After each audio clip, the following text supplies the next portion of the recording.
filling the meaning in everything that we spoke about here. Just a few short things. First thing is very important. Don't in any way give them examples of how they should be praving bittul. Very important that you don't tell them exactly how they should be mevatel themselves. The way you do it is you go over to the mirror and you talk to yourself. Bittul is a very important thing, self-nullification. But if you have people that are coming the first time, you have to see that they're left with a message. Now, in order to leave a message, you have to believe in it. Now, I was once asked to speak at a Hineni group of the UJA, which were meant the people that gave $1 million and more. And they asked me, what is the success of the Lubavitcher Shluchim?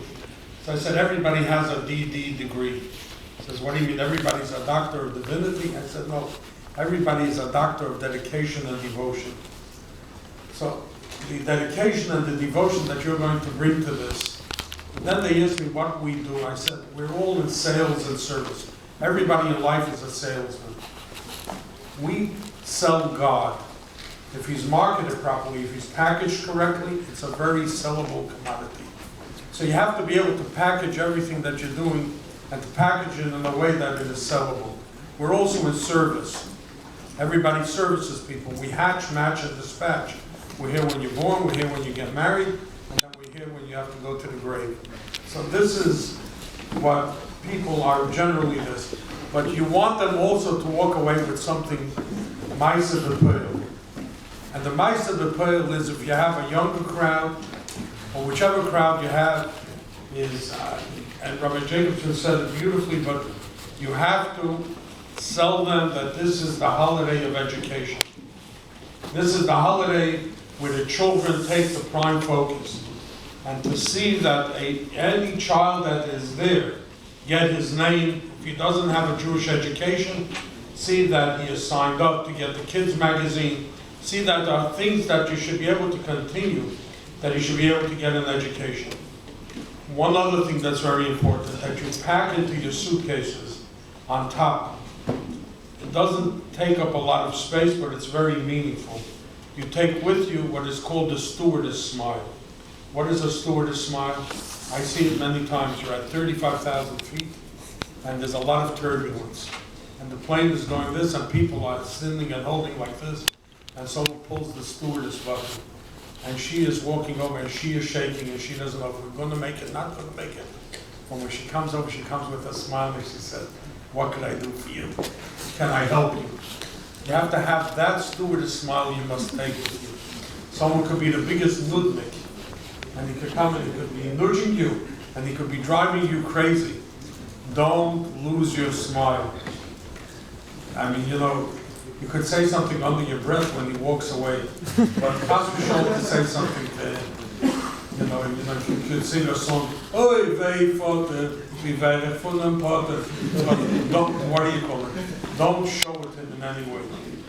First impressions make a very important part of what you're going to have. So therefore, number one, in the halachas that it says in the book is, it says you take a haircut before chatzos. To those that need haircuts, that really could use them, is make sure you take a haircut before you go.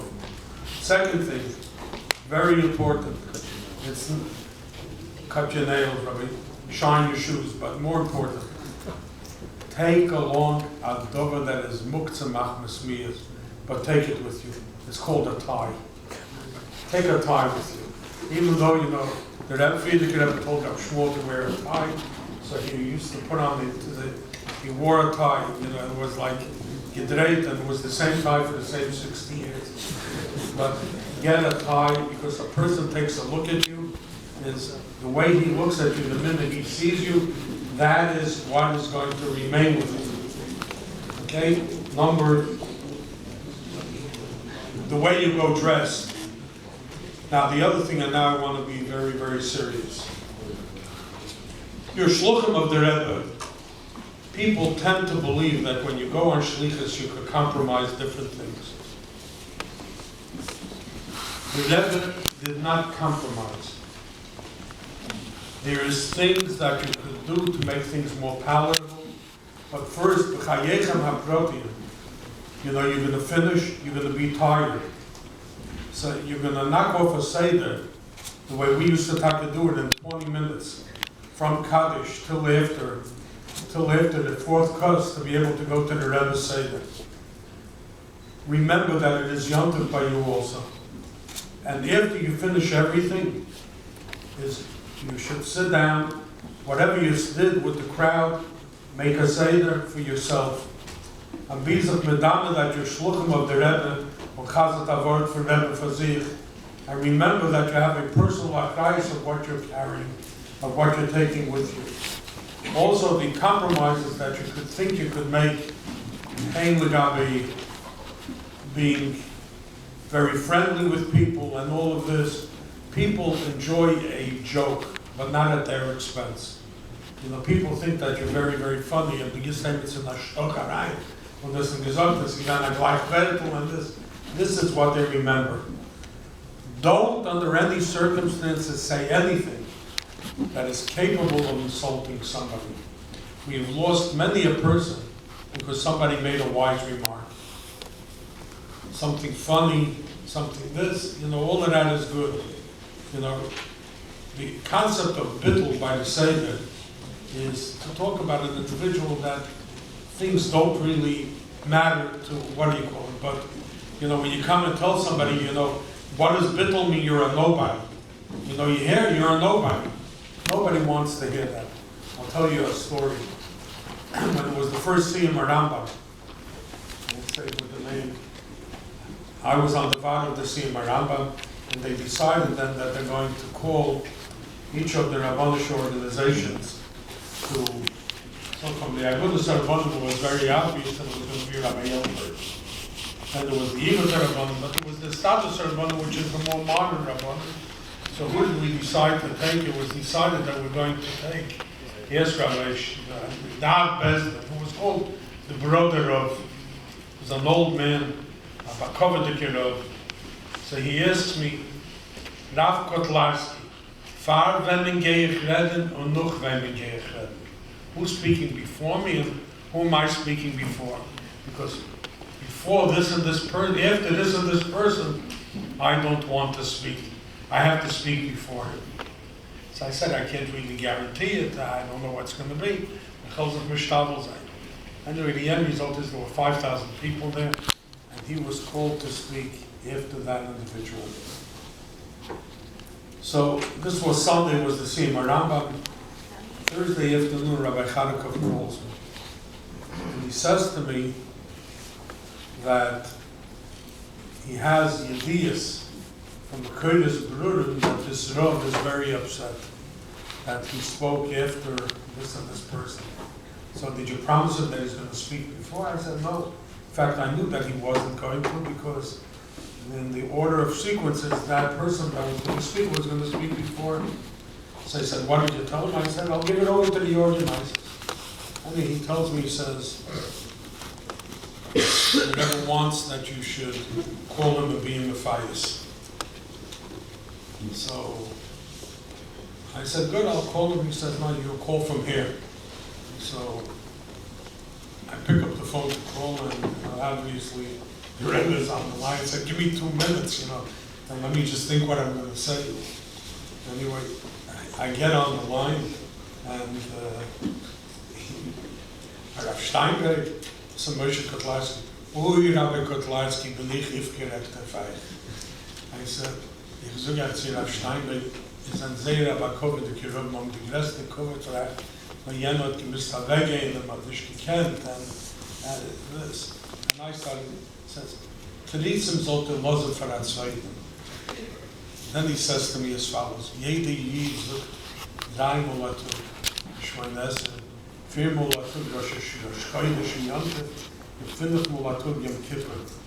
The Nafshi Ufa la Köl Tier. Aber in der Höhe Shmoynes will der Chazen es nicht stille sagen, weil will nicht, dass Zweiter soll das haben. In the background in the call, I hear laughing. And that the Rebbe was like chuckling. So I said, Rav Steinberg, ich habe nicht gelernt, was gesagt. And that was the end of the telephone call. nobody wants to hear the nafshi kafel akril. Why am I saying this today?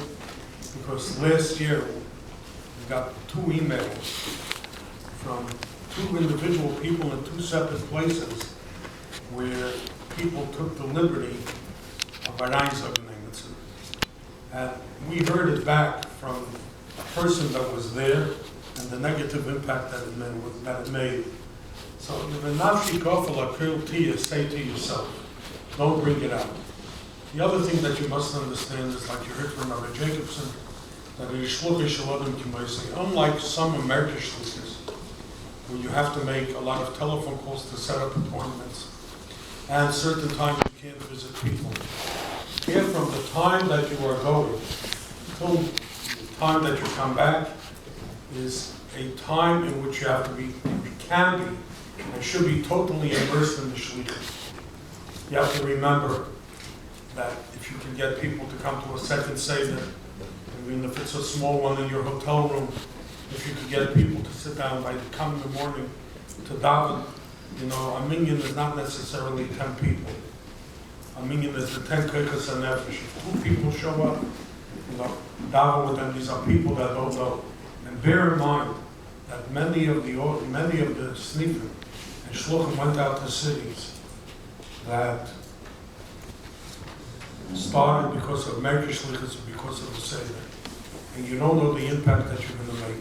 But above all, when it comes to the point of talking about education, about talking about mitzvahs maisis, about talking about who is ready here to commit themselves to put on tefillin, which woman is ready here to commit herself to light candles, and will help you get a pair of tefillin, if it's that type of a community, will help you get candlesticks, will help you get this, will sell you magazines for your children, will do things for you. But sell it that it should be sold, that somebody should buy it. Because if you don't believe in your product, you can't be a salesman. Okay, 2 public service announcements. Whoever is going to the Ukraine and those that are going to Peru,